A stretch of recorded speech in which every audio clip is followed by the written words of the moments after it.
All right. So I'm just gonna review two markets, and this is more on an intraday basis to show what happened and how to trade it.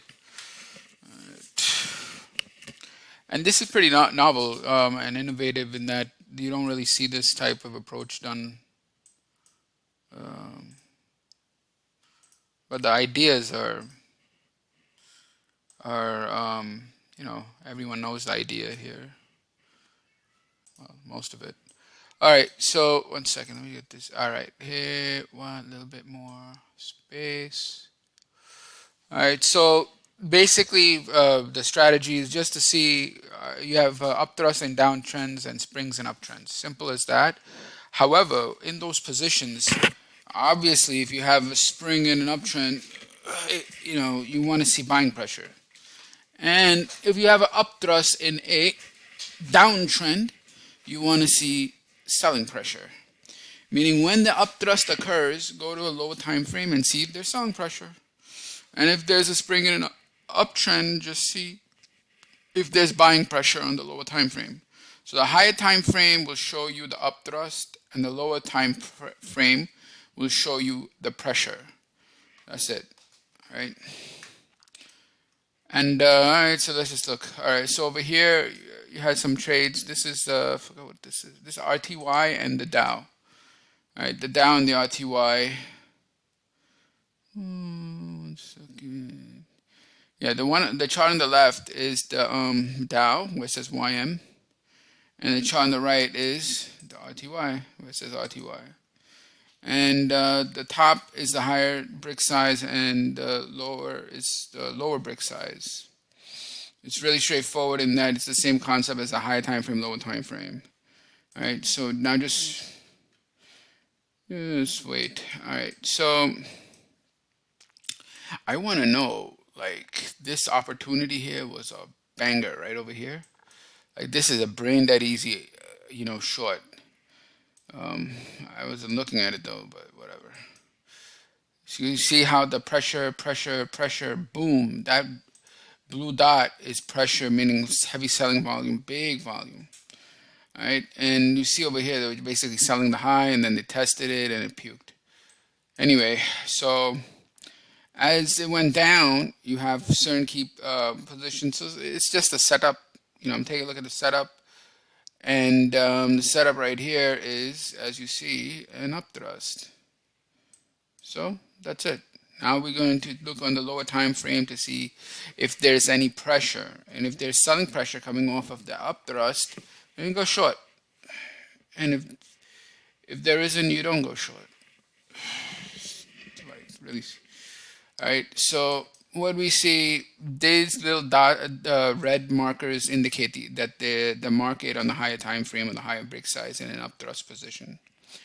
Okay, so that UPT corresponds to the red arrows, indicating that hey, on the higher time frame or higher brick size, we have an upthrust. Start looking for selling pressure. And as you can see, as soon as it hit the upthrust, right, do you have the red arrows down? What do you see? Blue dot is pressure. Look at the volume. That volume is the biggest down volume in 100 bricks. Look at big red right there. So what does that mean? It means that there's selling pressure off of the upthrust. What else does it mean? It means usually what they call a liquidity grab, like a stop run. That's usually it. So it was against this high, right? Up, down, bang, up, down, up, boom, upthrust. On that upthrust, grab the liquidity or the stops or do the stop run, right? And grab it. And here's the evidence, 1 and 2. So this market is going to break. I shouldn't say break, but it's going to go down. Why? Because supply is greater than demand. Why? Because the pressure came in. Why? Because whatever liquidity or stops, whatever, they were grabbed. Why? Because it was a stop run. Why? Because the market wants to go lower, but it could not go lower here. When the market made a low and it made a lower low, it reversed. Why is that? Breakdown, there's not enough selling pressure. So what needs to be done if there's not enough selling pressure? You have to go in the opposite direction to attract longs. And once you attract longs, guess what? When you go and reverse the market back down, they will have to cover. They'll have to cover their long positions, and by doing what? By selling out of their long positions, which should then create the selling pressure that is necessary to break the low. So the pullback here, there are a couple of reasons for it. Typically, pullbacks serve a couple of reasons. Yes, you can have reaccumulation and redistribution, but from another angle, it is used to attract the type of orders you need, so that in this case, go pull back and get the longs in order to break it down. So they have to cover their positions, creating the covering, the pressure, the selling pressure to go lower. And if they can't do that, guess what? They go right back up again and then try. And they can't do that, try back higher, and because when you think about lower lows or even higher highs, right? In this case, lower lows,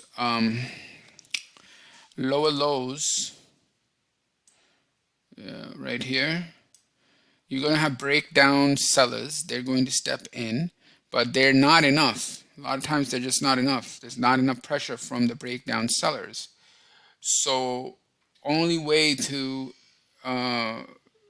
get additional pressure is not the only way, but a key way to do it is by doing what? Is by having covering. And in this case, the longs, when long, as the market moves up, it attracts buyers, right? Always. And then hopefully when it breaks, they cover and the shorts come in. With both of them now, the market can go lower. And the same concept applies in the opposite directions. So you have to know that pullbacks are not just for reaccumulation or profit taking. They're actually a tool used for short covering, long covering, whatever. So any type of covering, right? To create that additional pressure to create higher highs and lower lows. So anyway, I don't want to get lost. I probably should get lost. All right. Here, this is an upthrust, and what's going on that upthrust is the selling pressure comes in as indicated here, as indicated by the red ding dong over here. And now the low risk trade can be established, with a brick risk. Ding, ding, ding, ding, and you have about 2 bricks of risk. 1, 2, 3, 4, 5, 6, 7, 7.5 reward. Probably just cut it at 5 or 6. And also very nice retest. Actually, not a nice retest. It didn't go up enough. So the point here is you have the upthrust and you have the selling pressure. That's when you don't want to just take an upthrust, because upthrust could be a higher high. It could be a probe to go higher. Right? Let me be very clear there. I understand the different types of springs and upthrust, but it's overcomplicated, and all you need to know is that, at least in my opinion, when you have a downtrend, you have an upthrust and a downtrend, what you want to see is selling. That's it. Upthrust, selling pressure, boom, down. There you go. So now we're going to take a look at the next upthrust here. It gets into that upthrust position. And what do you have? You have the upthrust position as indicated by the red arrows and the signal that says UPT. And here you go. Right here on this, something happened. Something happened on the way up here. It could have been stop running. It could have been great higher prices short term to sell, whatever. But we know that there's pressure coming in as the upthrust happens. Oh, all right. Now what to do? Right now, wait for confirmation in the form of trend. In the form of trend. So you have one low, and you have lower lows. So we see that from the pressure, trend is created, and you can see it goes from green to red. The zigzags, they go from green to red. There's also an obvious clue, and that is also that, not only is the pressure on this one break up, but you can see, I think 935 contracts sold here. 935, which is bigger than 603, 112, 310, 85, and 80. What's that mean? It means follow through selling pressure, right? So we have the selling pressure, and we have the break, and now the low risk entry. The break came here. So that's one low, low high, low low. So now it comes back up. Risk that, tags it, and two bricks. 1, 2, 1, 2, 3, 4, 5. 5R. Nice 5R trade. Okay, now we go again. Right, where the hell am I also go here on this upthrust, and this is a little tough because there is pressure, no doubt about it right here. There isn't that dot, meaning there isn't that high volume pressure at the top here, right? It comes later at the end, near the end of the day right here. But does it have follow through? It doesn't have follow through. Okay, so that pressure did not have follow through. It did have, but this selling wave did have pressure. How do you know? It didn't have it in terms of that blue dot, meaning the individual candle that has heavy volume, which I do prefer a lot. However, it did in the form of a change of behavior wave. How this is 722 sold here. The volume here is 722, which is bigger than 119, 198, 416, 163, 362. So it's bigger than 1, 2, 3, 4, 5. Now that's not that much pressure, and because it's interrupted by this this wave here, which was their little ready to reverse wave. But there is some pressure here. All right. Now the thing is, does it break the low? It does not create trend yet. So this is an awkward situation. You don't have the blue dot. You have some pressure, and you don't have a lower high and a lower low. See, it has lower low, lower high, and it does not make the lower low. So you got to chill out and just wait. And the reason why is because they wanted to upthrust this area here. All right, because and you know why this happened? It happened because they're having problems or manipulation, I don't know, but it's because this low didn't break. It goes down, it goes down, and try to sell, but it's just not breaking. So what are you going to do? Bring it up, and then from there, break it lower. When markets have problems making lower lows, or they make very small lower lows, they go back up to upthrust. Right? When lower lows are difficult, then or not don't have a lot of follow through, what happens is they typically reverse, do an upthrust or a test of a level, and then bring it down. Why? Because as it comes up, the longs get in, and now when it reverses back down, the longs have to cover, which gives the added selling pressure required to make lower lows, as I explained earlier. So end of the day, upthrust and high volume break here. That's the breakdown of this area. That's why. And the break and end of the day. So anyway, what's the story here? The story here is most trading systems, you need level,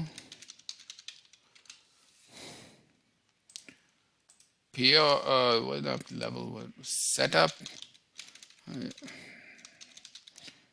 forgot to put high time frame setup, high time frame level,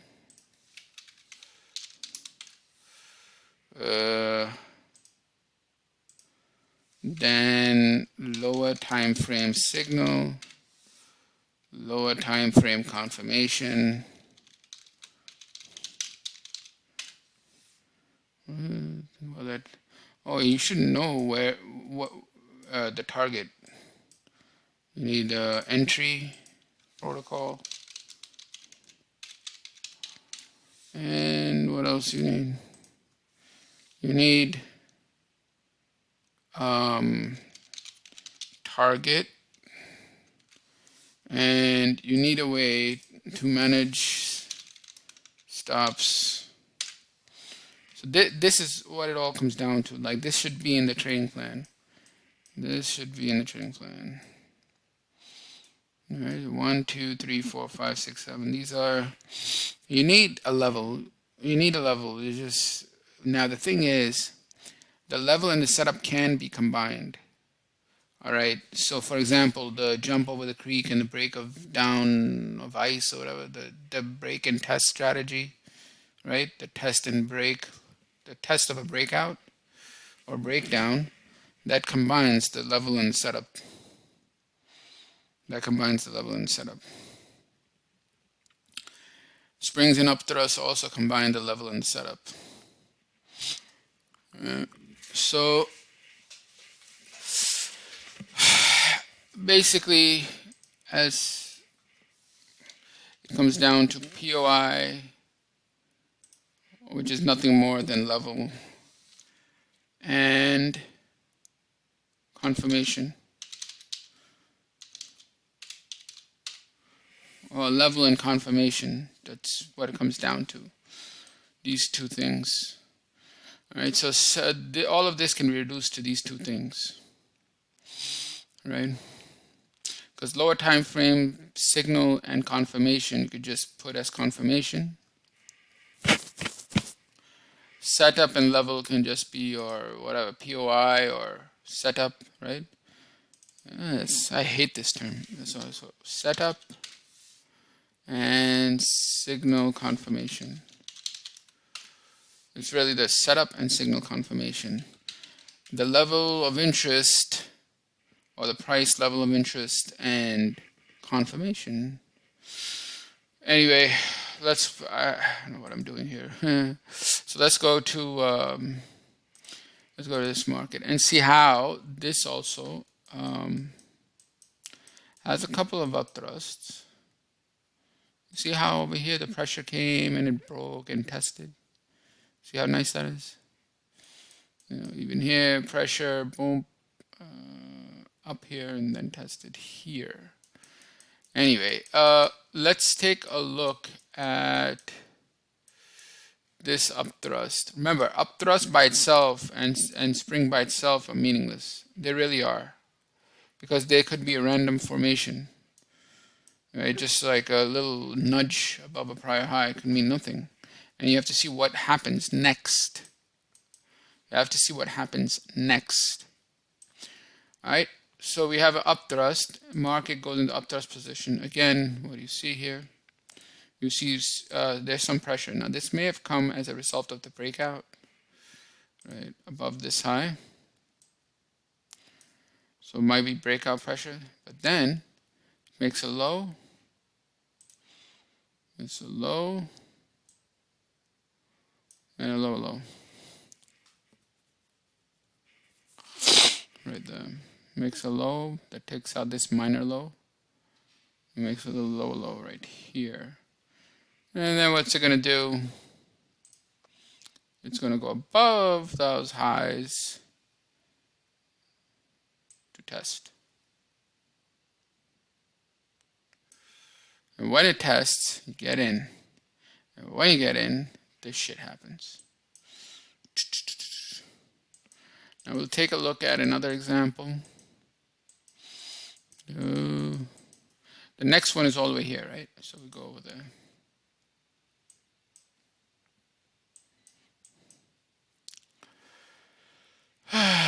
Here you don't really, I don't see evidence of pressure in the upthrust position. It came a little bit earlier here, but I'm not sure if I can accept it that way in the back.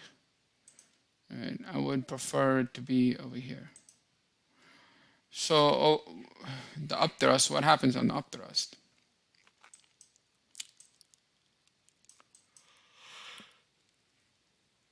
You have a trend change.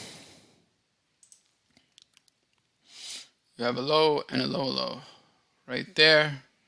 Unfortunately, when the market goes back up, oh, it didn't stop out. So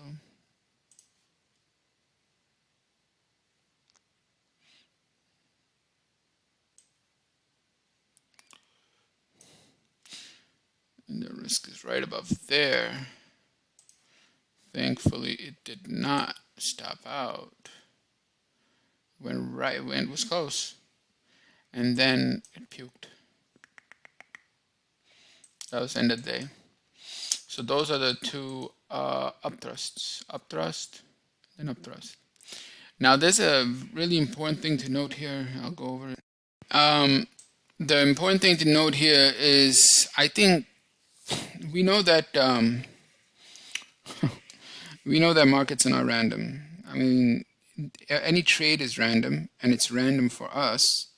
But there's manipulation. All of that stuff is goes on, right? And the evidence of this is this: over 90% of traders lose money. I have a question. Is this random? Can anybody explain to me if 90% is random? I really would like to know. Because it's not, right? So there's a couple of things here. There's a lot of things here, but one of the things here that is because of this fictitious model. And it's just my opinion. Don't get pissed if I say it's fictitious, but in reality, higher high, higher low, higher high, higher low, higher high, higher low. If this model was real, meaning if it was complete, if it was accurate, would it be possible for 90% of traders to lose money if they quote unquote are taught to trade with the trend? And the trend is explained as higher highs and higher lows. We know a couple of things. One, 90% traders lose money. Two, they're always taught to trade with the trend using trend-based indicators, and this is it. This is like trend, right? So this is clear evidence that there's something wrong here. All right. So what really goes on is you do not have higher highs and higher lows in a trend. What you have are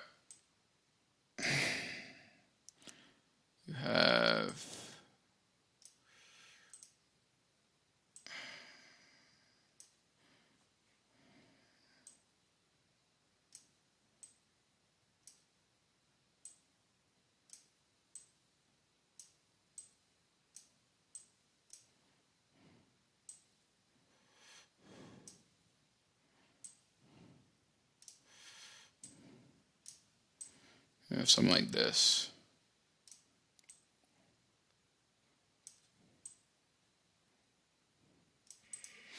This is a more accurate representation.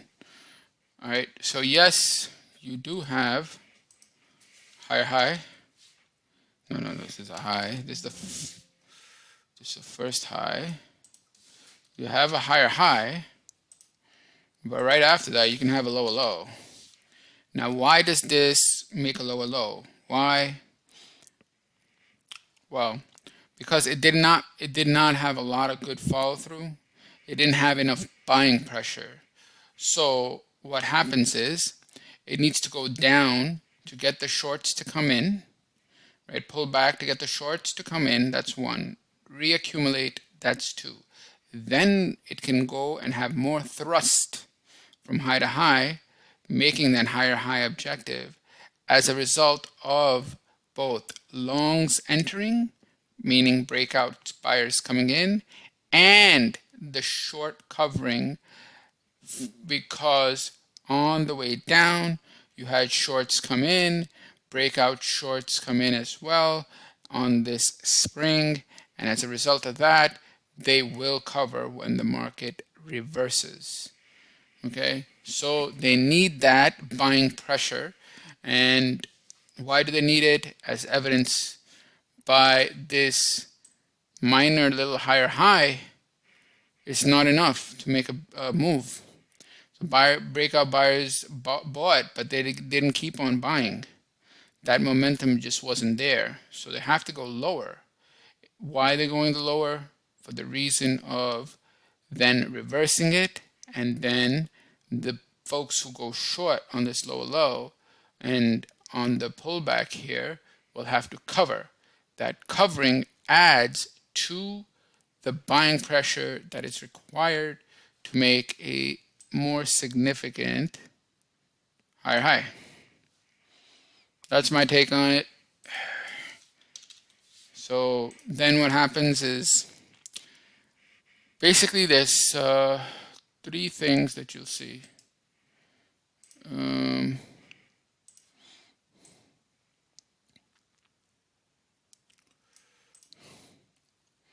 All right. The three things. So when all right, that you gotta be aware of.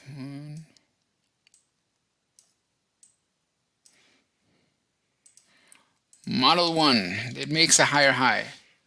After that, the market can make a lower low. Okay, so we'll call this the lower low after a higher high. Okay, that's one.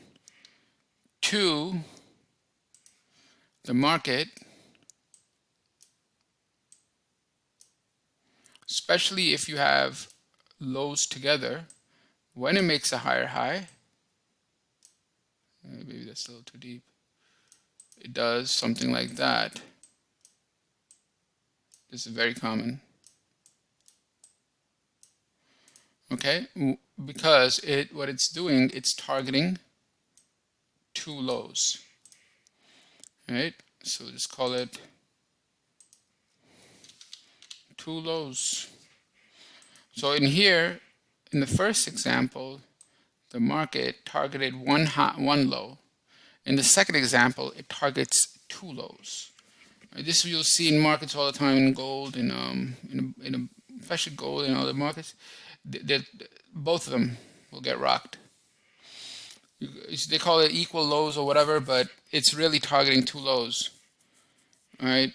Yes, and sometimes you have like a bunch of lows together, take out the entire all the lows, right?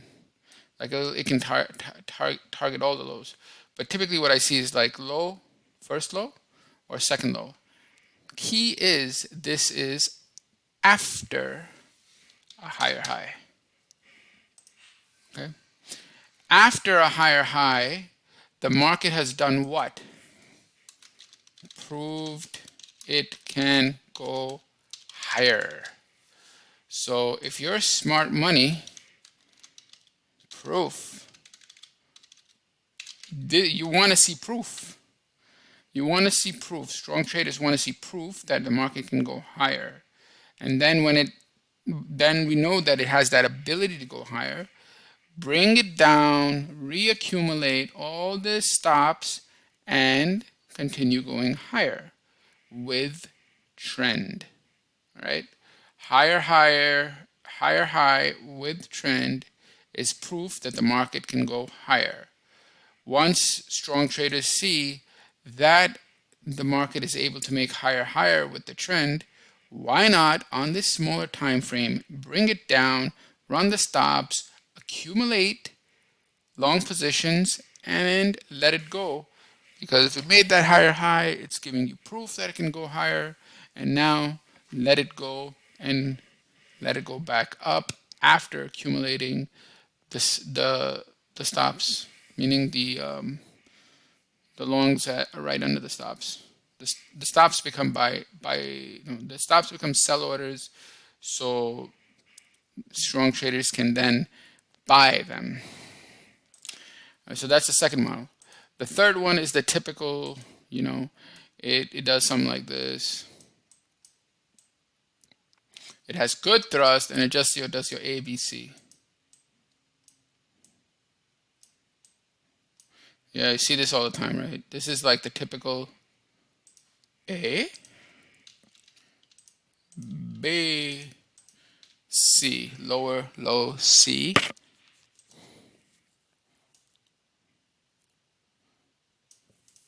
Right? So the idea here is you have one low is taken. This is your ABC, and here you have two lows taken. Right? So this is usually what happens. You have one low taken, you have your ABC. These are all spring types. This is a spring, yeah. Right? After the higher high, you do the spring. Why? The higher high proved itself that market can go higher. It can trend with trend. Okay, so this is the other type of spring. And then finally, you have the multiple lows, and typically this is at least two lows. Like you have one or multiple lows. Right? So two lows, basically multiple lows. If they're together, multiple lows. Yeah.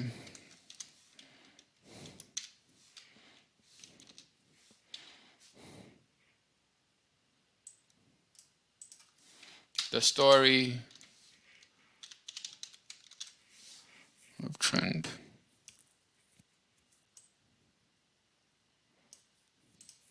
So here you spring one low, here your ABC spring. What is the difference? Well, in the first one where you have one low, it took out the low before the higher high. In the second example where you have your ABC, it took out the low after the higher high. After the higher high. And in the third example, it takes out two lows that are before the higher high. So right here, you got a higher high. These are low 1s and 2 before the higher highs, and they're targeted. The two lows before the higher highs, or the multiple lows before the higher highs, are targeted. Here, the low after the higher high is targeted, and the first example, the low before the higher high is targeted. This is why the higher highs and lower lows with trend are so important, because they're proving that the market can continue to trend. When you see that evidence of the market continuing to trend, it then gives reason for strong hands, strong players to bring the market to a lower low position in order to do what? Stop runs. And those stop runs result in them accumulating, which can then be sold at higher prices. And they know they can sell at higher prices because it just did it. It already made that higher high. It gave higher highs and lower lows. with trend, highs and lower lows are proof that the market can continue to trend. Obvious, right? But that you want to see that proof first, right? You want to see it. Okay, did the higher now? This is the market. I don't say market maker, but the strong hands or whatever you want to call them, the CM, right? My higher highs and lower lows with trend are proof that the market can continue to trend. Two, let's accumulate, or let's stop run. Let's do a stop run. This is the mentality. Let's do a stop run to load up and then move the market up. And in case of downtrend, down. That's the mentality. All right, did it prove itself? Yes, it did. All right, let's do a stop run, load up, and take it back up. And not only will it help, but it will also, what else? As we move it down, as we pull back, we can create the necessary pressure required to the necessary covering